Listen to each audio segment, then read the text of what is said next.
ให้สว่างใจด้วยแสงธรรม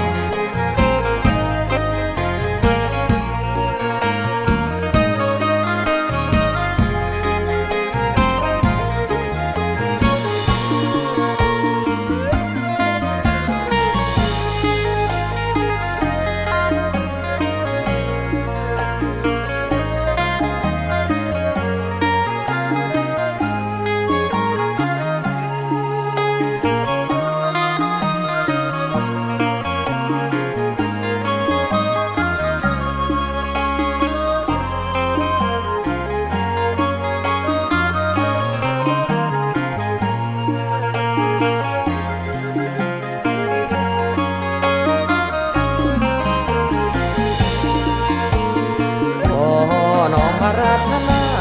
พระเทราอริยสงฆ์ท่านพระครูอนุวัฒน์ชินวงศ์ก้มกรานกราบลงหน้าห้อยบาทา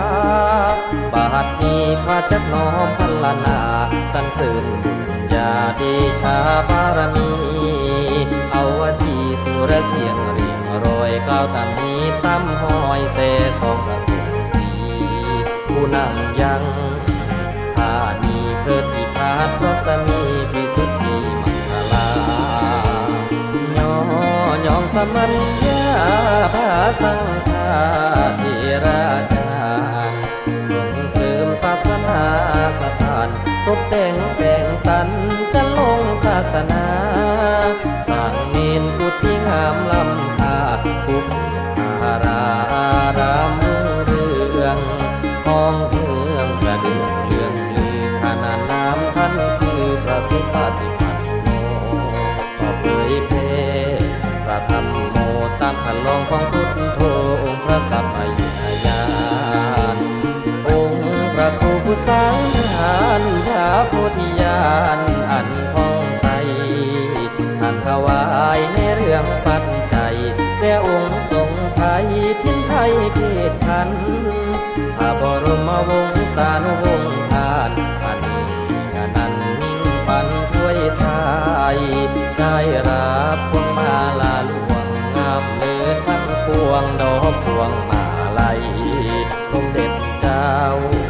ดวงใจประการนิทาธิราชไทยกราบถวายบูชา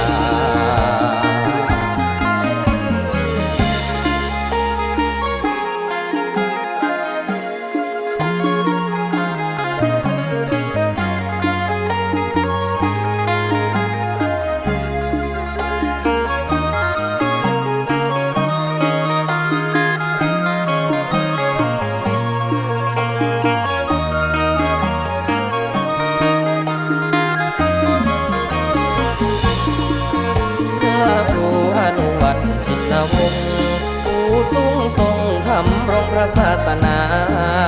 บำเพ็ญเพียรภาคภาวนาปฏิปาทาพระปัญญาบารมีโพธิญาณยอดยิ่งยิ่งสีคุณงามความดีเป็นที่เล่าขา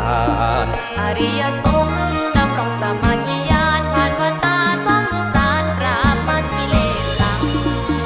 จิตตั้งต่อสรญานมิ่งเมืองแห่งสถานแห่งอารามโนนไทยนครราชสีมาเกลือไกรลุงศรีวิไลด้วยพระธรรมคำชูห่อเนื้อองค์กษัตริย์บรรยูศาสดาคอยอุ้มชูดูแลสาธุชนให้สารานเรื่องรื่นเชิงกมลขจัดความรุ่งโรจน์ห่วงเข็นเป็นกรรมเลิศล้ำงามยิ่งสิบพรอบเอื้ออาทรแผ่ขจรส่องธรรมอภิญญายวดยิ่งขนิ่งนำสั่งสอนธรรมเทศนาโปรดภา